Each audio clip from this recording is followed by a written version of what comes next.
Boy finds girl who will hawk tuah for him all day? What if I told you that Eiji Kitahama's life changed forever when he met a girl who would hawk tuah for him all day?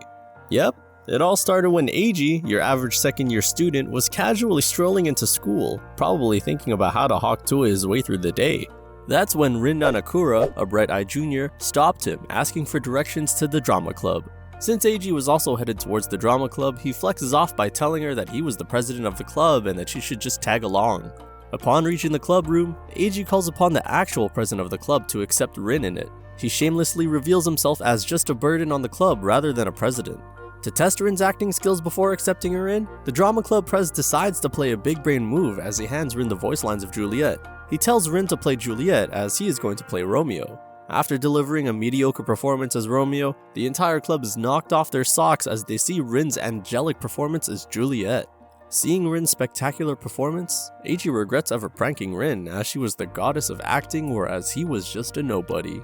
Later, during the sports class, hopeless senpai Eiji vents out to Rin about his dreams of being famous and having his harem one day even though he has zero knowledge in Rizology. However, before he can achieve that impossible dream of his, in reality, he does receive the experience of a pseudo harem from Rin as she uses her talent and acts out the typical harem girls that any man would instantly fall in love with. To simulate Eiji's wildest fantasy desires in real life, Rin plays a variety of roles consisting of the dubious little devil girl, the shy tsundere, and the cold beauty type, whilst the students playing volleyball stared and cringed at Eiji and Rin's shenanigans. After showcasing her skills in a variety of roles, Rin starts to love acting out for Eiji-senpai and she accidentally says her thoughts about Eiji out loud. However, she is saved since negative IQ Eiji thinks that her slip-up was also part of the harem experience. At recess, Eiji reveals that he isn't able to do the cold man impression, and he begs Sensei Rin to help him out in doing the cool and silent kid act for his stage performance. To help Eiji, Rin once again puts on the cold beauty act and immediately Eiji melts away. However, once Eiji asks for pointers and tips, Rin doesn't reply, insinuating that she was still role-playing the silent beauty type persona. Impressed by her perfection in the role, Eiji realizes that maybe he'll be the sore loser forever. Smirking, Rin chuckles, implying that she loves the real Eiji playing as himself and that he doesn't need a Patrick Bateman Sigma personality to be cool. The next day, Eiji was working on what he thought was an artistic masterpiece for the school festival. Rin tried to feed him lunch using her tsundere hawk tuah charm. However, she is told that he can't waste any more time. Since Eiji doesn't budge, Rin transforms into her cool beauty persona. After a while, Eiji puts forward a weird demand of Rin to put on a furry headband and a pair of paw gloves. It catches Rin off guard and she drops her lunch into the paint buckets. After Eiji forcefully puts on the cat headbands onto Rin's head, naughty Eiji starts to look for his phone to take some pictures of kawaii Rin so he can hawk tuah on that thing, but fortunately he is unable to find his Chinese phone. Moreover, Rin decides to use this opportunity to get Eiji's personal phone number, even though Eiji was a sore loser who never knew how a woman's touch felt, and this proved that Rin was definitely blind. After dialing Eiji's phone, Eiji can find his phone and he picks up the call and flexes off his riz as he thanks Rin through the call, proving that it wasn't so worthless after all. Impressed by his game, Rin tells Eiji to save his thanks as he will get the opportunity to hawk tuah later at night. The next day, since Eiji was the only one in the club room as everyone was down at the sports hall, Rin asks Eiji to help her with her art assignment. Distastefully, Eiji asks Rin to show some manners and tells her to ask him for a favor in a cool and silent mommy persona. After agreeing to Eiji's request, Rin begs Eiji to help her in her cool beauty voice, checkmating Eiji into helping her. As Eiji agrees to help Rin out, Rin reveals her drawing of Romeo and Juliet and she asks for minor tweaks to the drawing since she thought the drawing was just off by a mark. However, upon seeing the drawing, Eiji controls his emotions as the drawing was of Romeo and Juliet with ligma and it needed major tweaks. To persuade Eiji to redraw the entire thing, Rin introduces a new harem character called the Spoiled Girl as she acts cute and spoiled to convince Eiji. Without much effort, desperate Eiji melts away as he easily gets convinced and redraws the entire thing. Later at night, the drama club arranges a spooky storytime session with all the drama club members. Narrating a goofy-ass horror story, the scriptwriter of the drama club tries to jump scare everyone, but he Nutellas himself when Eiji screams right into his eardrum, deafening him in the process.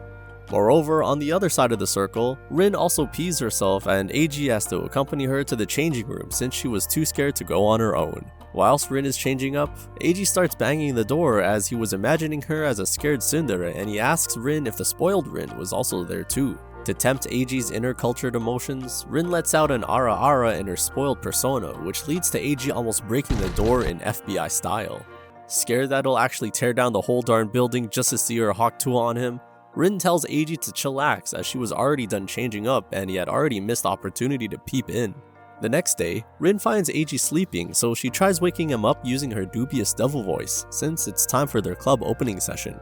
However, as Rin puts on her dubious devil persona, it fails since Eiji doesn't budge as he was probably dreaming about saving his crush from terrorists and didn't want to be disturbed. After a while of putting on different personas, Eiji finally wakes up and he initially thanks Rin for waking him up for the club opening session.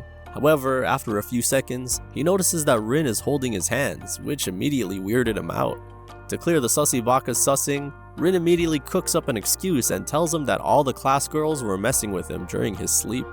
Even though this lie should have already been debunked, since no girl would want to be with a loser like him, Eiji still believes it and immediately goes back to sleep in embarrassment without even questioning it.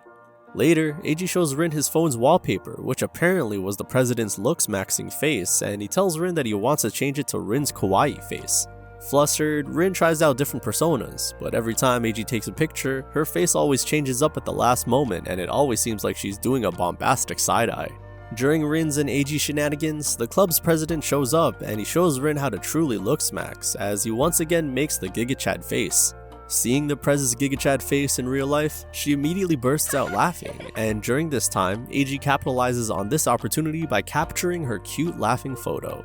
Being a man of culture himself, the president in return asks Eiji to send him a photo as well, as he needed it for research purposes. At recess, Eiji shows Rin his grades, which unsurprisingly were not cooking, and in return he asks Rin to show her midterm grades as well. Embarrassed, she tells Eiji to keep this a secret and she shows her grades, which were surprisingly low as well. In response, Eiji promises that he'll study hard and he'll teach math to the dubious devil Rin, history to tsundere Rin, chemistry to spoiled Rin, and finally Japanese to the cold beauty Rin. The next day, the drama club arranges a MasterChef competition between the idiot sandwich Eiji and some random dude named Sue in the cooking class. Since Eiji was losing by 1 vote and Rin was casting the final vote, Rin was under pressure as she had to guess Eiji's food and vote it correctly. After Sherlocking Holmes for about a minute or so, Rin finally casts her vote and correctly votes Eiji, tying Eiji and Sue's votes. In celebration, Rin jumps out of her seat and she feels even more happier than Eiji, who was the one who got saved from the loss and should have been the one celebrating. Later, Eiji gives Rin ideas about what she should wear at the upcoming sports festival. However, instead of recommending her sports Adidas or Nike type of sportswear, Eiji recommends outfits that would suit her harem personas. Since Eiji wishes to see her personas in multiple different outfits, he finally decides and recommends she wear a casual loungewear dress, to which Rin bluntly refuses. The next day, Rin tries out a new hairstyle and decides to surprise Eiji with it. However, upon meeting up with Eiji, she gets Uno reversed as Eiji surprises her with his overslept Jin Kazuma hairstyle. Later, Eiji fixes his hair and sits at the corner during stage play since he was shivering as he was feeling cold. To warm senpai Eiji, Rin takes off her coat and places it over Eiji while impersonating her tsundere persona. With Rin's tsundere persona's hotness, Eiji immediately bounces up on his feet and he places her coat back on her, melting her too with his riz. On the rooftop, Rin shows Eiji pictures of her younger sister as she tells him how she loves to spoil her. Eiji is surprised to learn about Rin's little sister and wishes he had one too. Just then, Rin snaps into a mischievous little sister and replicates the perfect ara ara and oni-chan voice as she asks for candy. Eiji is flabbergasted as his dream of having a little sister comes to life. As they talk further about big sister stereotypes, Rin switches between more personalities but stops before becoming Eiji's older sister, as she denies giving grown-out Eiji pats on his cheeks. Eiji notices the writing on Rin's wrist and asks about it. She tells him she wrote lines that she had to memorize for her play. Reading the lines, Eiji imagines Rin saying them, and hawk tuah, being the degenerate he is, pleads wanting Rin to say the lines during the play. Eiji tries to be smooth by lending his hand to Rin for her writings, but Rin transforms into a tsundere little sister who starts hating on Eiji, making him beg. Finally, she draws a broken heart on Eiji's hand. At the club room, Eiji is taken aback by Rin's crying practice. As the tears drip down Rin's cheeks, Eiji feels moved by this crying practice and hands her a box of tissues. But to tease Eiji, she further continues her act, making Eiji lose himself. To regain control, the imbecile starts to make goofy faces, making Rin laugh. During the play, Rin flawlessly plays her part as Miranda, and the play goes well. At the cultural festival, after the play, Rin and Eiji buy chocolate. Delusional and Shinobu Eiji wants to buy all flavors of the chocolate for Rin's different personalities, but she stops him. The student selling chocolate cringes out watching this skit. In the true rom-com anime fashion, our protagonist Eiji catches a cold, but still makes his way to school. His weak-at tries to act tough, but is humbled by his cold. Rin is worried about him, and Eiji really starts to push himself, acting like a real hot boy trying to bag out our innocent Rin, who by now was fond of the game they were playing. She tries to help Eiji, but Eiji makes his move, complimenting her. She brushes it off using the spoiled girl persona, but Eiji is in it to win it. He sits on the chair, wanting to rest, making Rin even more uneasy. She pulls out her tsundere persona and offers to walk Eiji home, not realizing she has fallen into the trap. Eiji doesn't miss a beat and takes Rin up on the offer. Rin tries to play the tsundere card, but she's successfully bagged. Eiji hands her a face mask as the cherry on top, showing her how much he cares.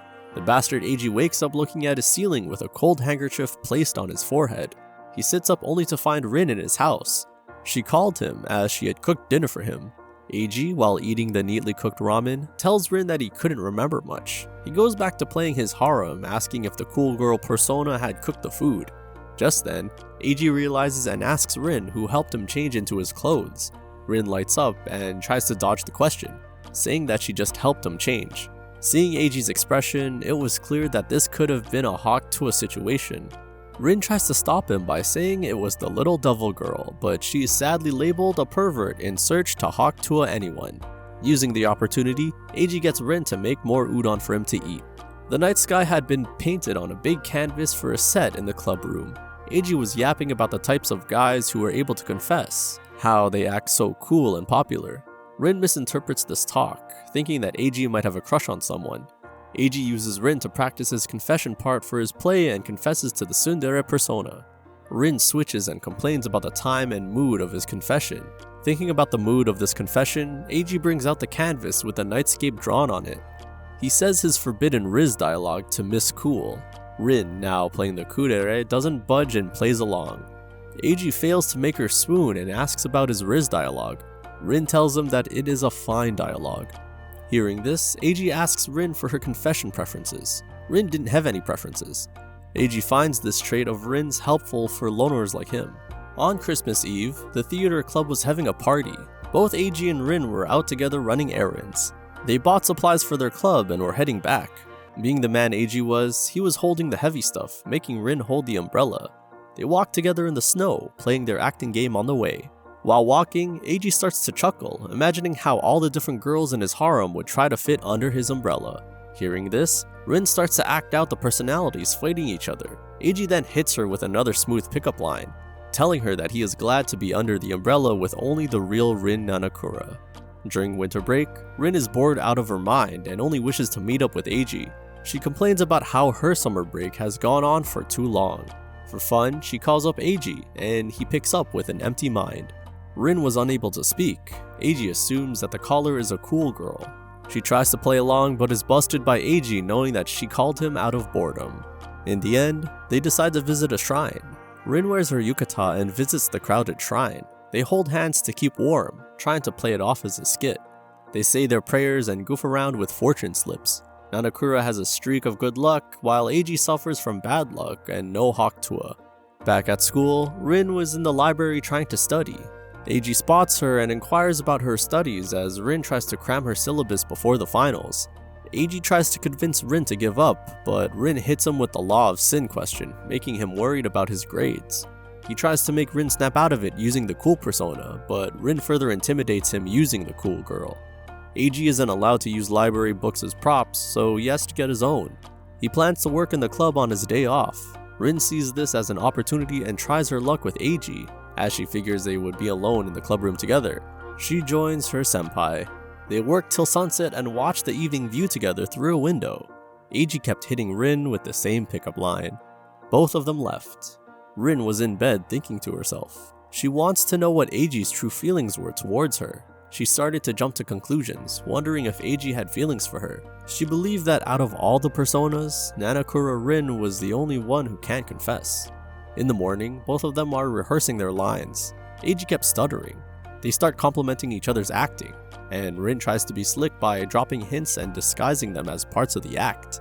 But Eiji saw through her, making Nanakura flustered. Eiji is reading romance guides when Rin meets him in the club room and tests Eiji's newfound knowledge about a girl's heart, or maybe the Hawk Tuah knowledge.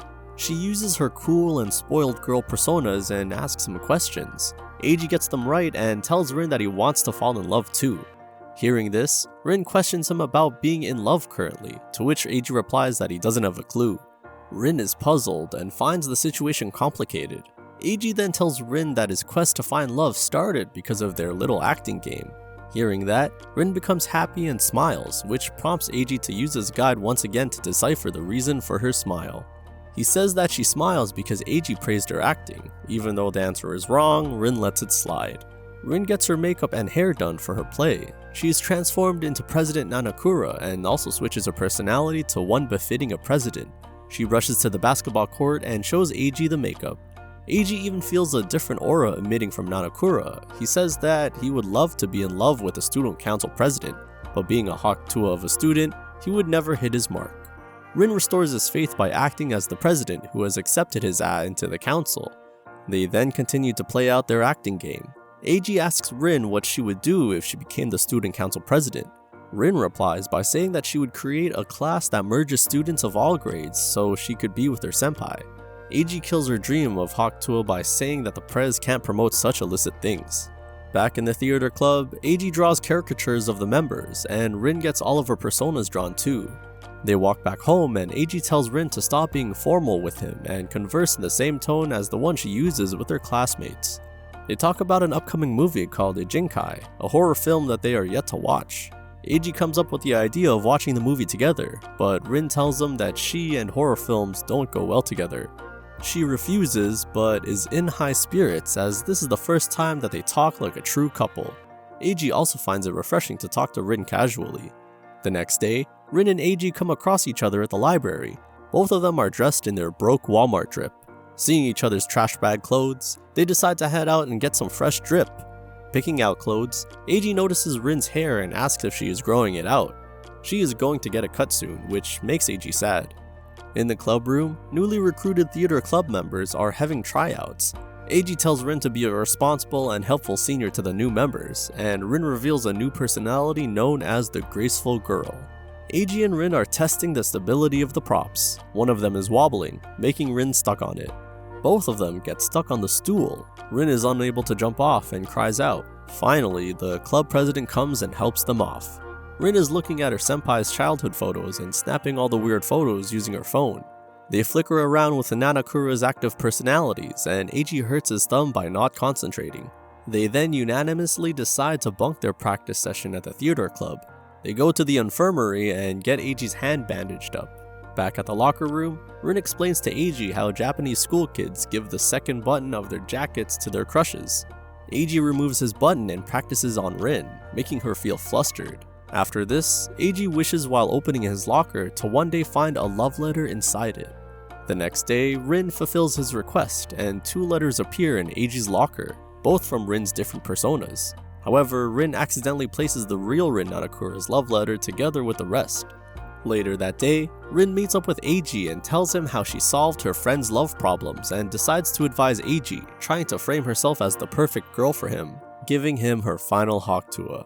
So, what's next for our duo? Will Eiji figure out the truth behind the letters? Will Rin finally confess her feelings? And what's with this Hawk Tuah advice? Is Rin trying to be the perfect girl for Eiji? Let us know your predictions in the comments below. And don't forget to like our video and subscribe to our channel for more episodes of this hilariously heartwarming saga. See you guys in the next video.